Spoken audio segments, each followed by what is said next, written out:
তরিকতের মূল উদ্দেশ্য কি? তরিকতের মূল উদ্দেশ্য করতে হাদিস শরীফের মধ্যে আছে দুইটা জিনিস নিয়ে তুমি কবরে যেতে পারবা। ওয়াকুলু বিকুম ওয়া আমালিকুম, ওয়াকুলু বিকুম ওয়া আমালিকুম, তোমার পরিশুদ্ধ অন্তর, তোমার পরিশুদ্ধ অন্তর এবং তোমার আমল নিয়ে তোমাকে কবরে যাইতে হবে। সুবহানাল্লাহ। পরিশুদ্ধ অন্তর কি? আল্লাহ বলেন আলা বিযিকরিল্লাহি তাতমাইনুল কুলুব। নবীর হাদিসের মধ্যে আসছে প্রত্যেকের মধ্যে একটা অঙ্গ আছে, এই অঙ্গ তার পবিত্র, পুরোটা দেহ তার পবিত্র। সুবহানাল্লাহ। আলা ওয়াহিয়াল কলব, এই অঙ্গেরটার নাম হচ্ছে কলব। সুবহানাল্লাহ। হ্যাঁ, রমেশে কালামে বলেছে নামাজের অর্থ জানুনি, যা হাদিসের বাণী, তোমার কলব শুদ্ধ না হইলে নামাজ হবে নি, নামাজ হবে না। এই কলব পরিষ্কার হয় কেমনে? নবী করিম সাল্লাল্লাহু আলাইহি ওয়াসাল্লাম বলেছেন আলা বিযিকরিল্লাহি তাতমাইনুল কলব, আল্লাহর জিকির ব্যতীত কলব পরিশুদ্ধ হয় না। দুইটা কথা বুঝবেন। এক, আপনারা যদি বেশি বেশি বাড়ি থাকে, আপনার বাড়ি আছে বাড়িওয়ালা, গাড়ি আছে গাড়িওয়ালা, টাকা থাকলে টাকাওয়ালা, আপনার কলবে যদি 24 ঘন্টা আল্লাহ আল্লাহ নামের জিকির থাকে তাহলে আপনি আল্লাহ আল্লাহ বলছেন। সুবহানাল্লাহ। এর বিকল্প আল্লাহ আল্লাহ হইবার কোনো ভাব নাই। আমার নানারা আব্দুল আলী খন্দকার সহ তালিব হোসেন খন্দকার, এই তালিব হোসেন খন্দকার, আব্দুল খন্দকার, এই খন্দকার বাড়ি সহ আশপাশে যারা তরিকতে করে গেছে তারা দমে সাধনা করছেন। কিসের সাধনা? দমে সাধনা। মাইকনের কালামে কইছে দমে দমে জপরে মন আল্লাহ, আরে দমে দমে জপরে মন আল্লাহ, ও দম থাকিতে বইল না মন আল্লাহ। এই যে দমে মানে কি? এই যে তরিকালে অনেকে ঘুরতেছে, দম কিভাবে জারি হয় জানে না। দম কিভাবে জারি হয়, দমে দমে কিভাবে আল্লাহর জিকির হয় জানে না।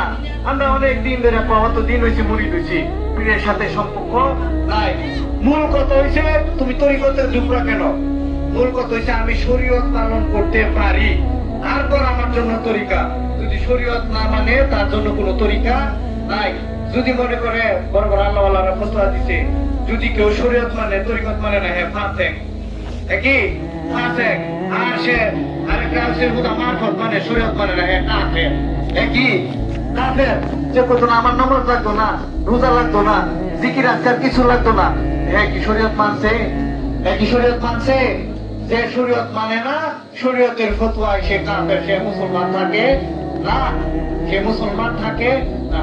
অতএব এই যে নামাজের পরে ওজিফা দেয়, বর্তমান সমাজে কিছু কিছু লোক বাড়িয়েছে আমার ব্যাপারে বলে নতুন নতুন ফিসা বাড়িয়েছে, আমল দেমান ছেড়ে, ওজিফা দেমান ছেড়ে, তসবি দেমান ছেড়ে।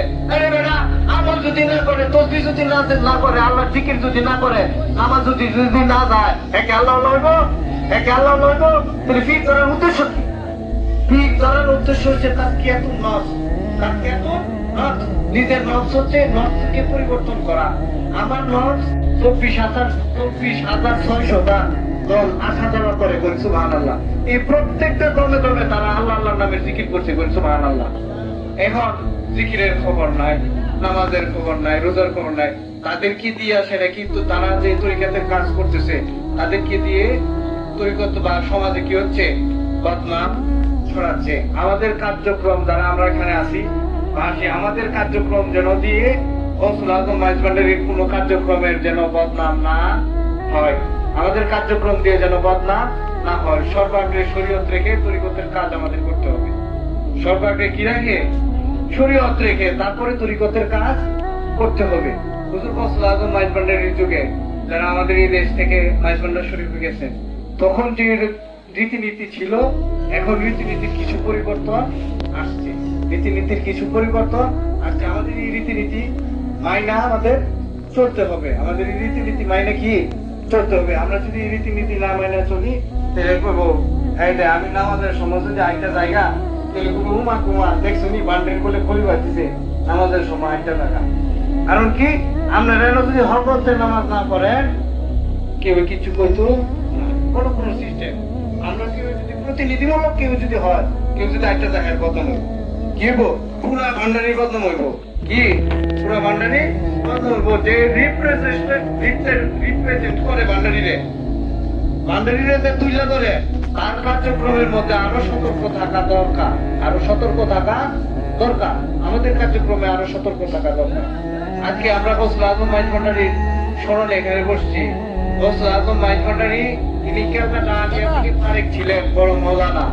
তিনি কাজীর পদে ছিলেন এবং শরীয়তের বিচার আচার করতেন, এবং তার কাছে বড় বড় মৌলানা যায় মাথা ঝুঁকাই দিছে, সুবহানাল্লাহ। কি ঝুঁকাই দিছে? এই যে আরেকটা কথা, ভান্ডারিহারা ঢোল বাজনা বাজা, ভান্ডারিহারা কি ঢোল বাজনা বাজা, এটা একটা হিকমত। এটা কি একটা হিকমত।